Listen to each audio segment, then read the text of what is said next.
Halo, di video ini saya mau share gimana sih kalau kita nggak punya akses ke Scopus. Kan sebelumnya di video yang sebelum-sebelumnya itu saya nge-share gimana sih cara nyari jurnal terindeks Scopus yang gratis tapi pakai database lihat dari websitenya Scopus.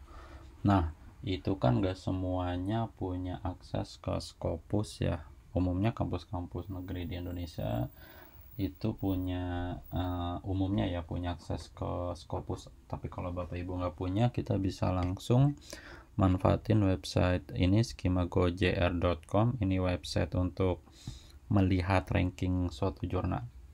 Nah, masukin aja kalau saya misalnya ini bedanya kalau kita nggak masuk ke Scopus atau langsung ke skimagojr ya kita pakai kata kunci yang umum yang kira-kira nama jurnalnya tuh ada di situ. Contoh kalau di bidang saya kan education, saya bikin aja education gitu secara umum, nggak education sesuai jurusan saya atau konsentrasi saya. Nah udah aja education biar semua jurnal di bidang education tuh keluar. Jadi di sini ada 1476 gitu ya. Terus ya udah pilih aja jurnal-jurnalnya, ini berarti jurnal-jurnal ranking paling atas sampai paling bawah.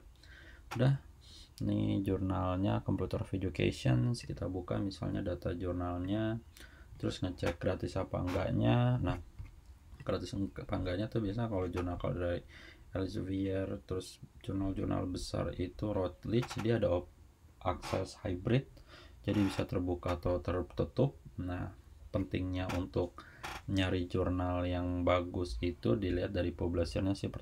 Saya lihat pertama kalinya tuh itu publisher selain kuartil berapa, karena publisher yang saya lihat itu yang besar-besar sama dari kampus.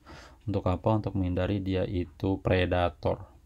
Kayak ini jurnal Computer of Education, ngecek di mana dia gratis apa enggaknya itu ya kita lihat dulu dia cocok apa enggak di kuartilnya. Kalau cocok kuartil, misal targetnya di kuartil 1, ini setelah saya scroll ke bawah dia kuartil 1, terus cocok sama H-index, cocok sama publisher, sama bidangnya.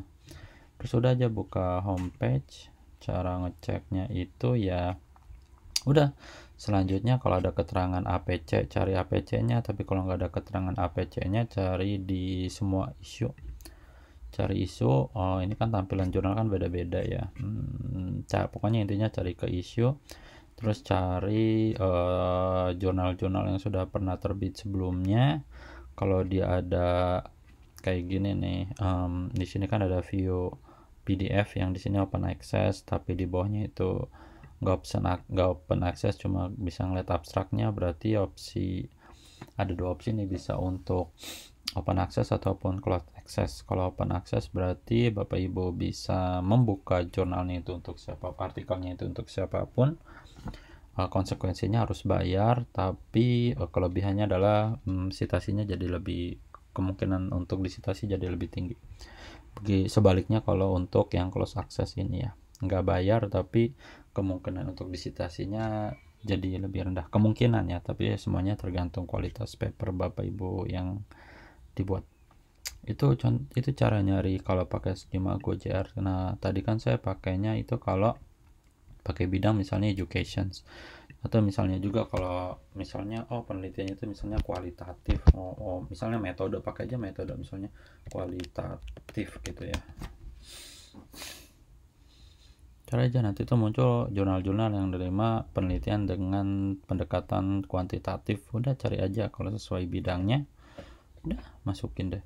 Terus bisa juga penelitiannya itu misalnya tempat lokasi, misalnya lokasinya itu let's say misalnya di rural area, misalnya rural, cari aja rural gitu.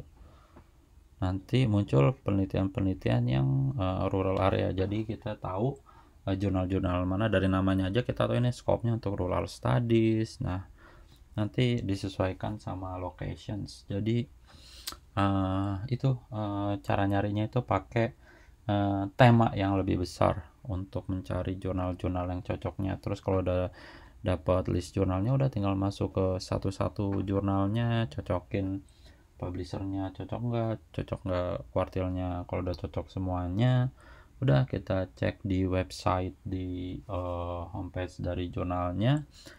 Kalau dia mendukung hybrid, kemungkinan besar itu akan bisa gratis. Terus juga kalau masih belum percaya, masih mau mengkonfirmasi, bisa aja di email ke pengelola jurnalnya. Nah, demikian video singkatnya, semoga bermanfaat. Terima kasih.